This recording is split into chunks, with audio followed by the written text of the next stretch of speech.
Yes, RJ says, I want to see what goes on with all this Ozempic in 10 years, if there is any side effects, and if they'll pretend it wasn't causing it. Yes.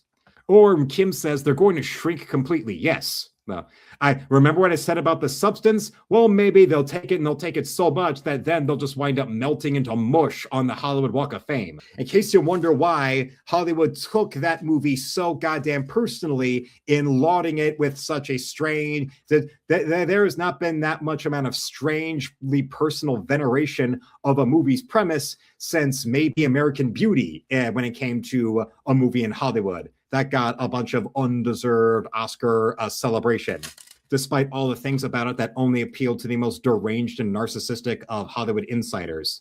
And even more overtly with how much the concept of the movie was a 2% concept, where only 2% of the world's population would ever actually be what would be would the movie appeal to.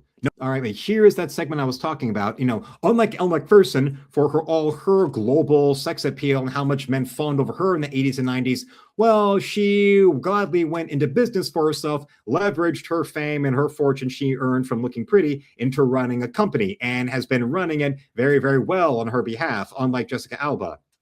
Or, you know, the same thing happened with Jennifer Garner now, who, well, her acting career disappearing even before her divorce from Ben Affleck is perfectly fine now that she's been running Once Upon a Farm, and also has been leveraging that company Once Upon a Farm into having cross promotions with being, you know, a spokeswoman for Capital One. So especially good for her.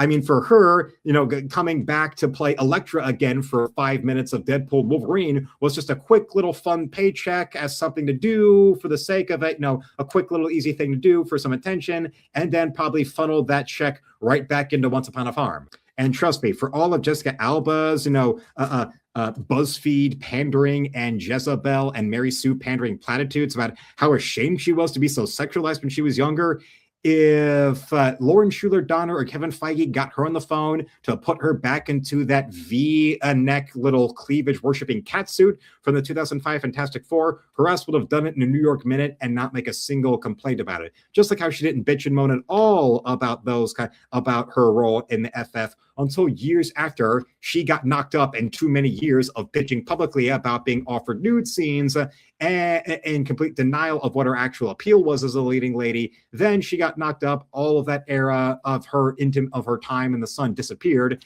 and she was now just jealous and angry. Hence why so many female Hollywood insiders take the success of Sydney Sweeney so personally. The fact that there she is, you know, owning and leveraging her sex appeal towards doing things like, you know, what Elle Macpherson did with her Intimates lingerie line or other companies she's done, and now with Sydney Sweeney, with actually having a producer, you know, credit into films she's now recently been doing that have actually made money.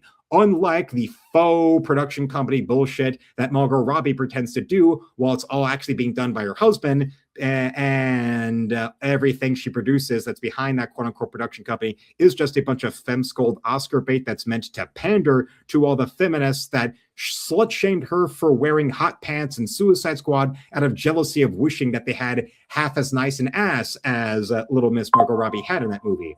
But then again, when you are the most literal example in modern Hollywood of spreading your legs for the right director to become a star, like Margot Robbie irrefutably is, well, then, yeah, maybe now you can understand why they were able to trigger her insecurities and daddy issues to get them to start pandering to their pretending Starfleet Academy is good side of the aisle. And then you wonder why more people have probably more respect for Denise Richards' opening in OnlyFans than they would for the, you know, dingbat likes of, you know, present day Scarlett Johansson, now that she doesn't have being a Marvel contract girl to masquerade that she was never a box office attraction to begin with. On that note, I want to thank you all for watching. Subscribe so the channel will reach 10,000 subs.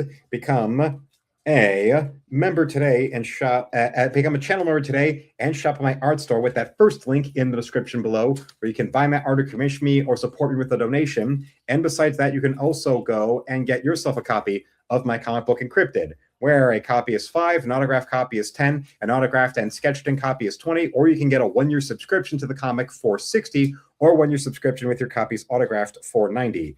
So do not forget about tomorrow. I will have new shorts at 5 p.m. Eastern, 5:30 and 6 I'll have a new video premiering at 6:30, and I will then be live again at 10. So, until then, felines, slam it, lick it, suck it, and see you, Space Cow.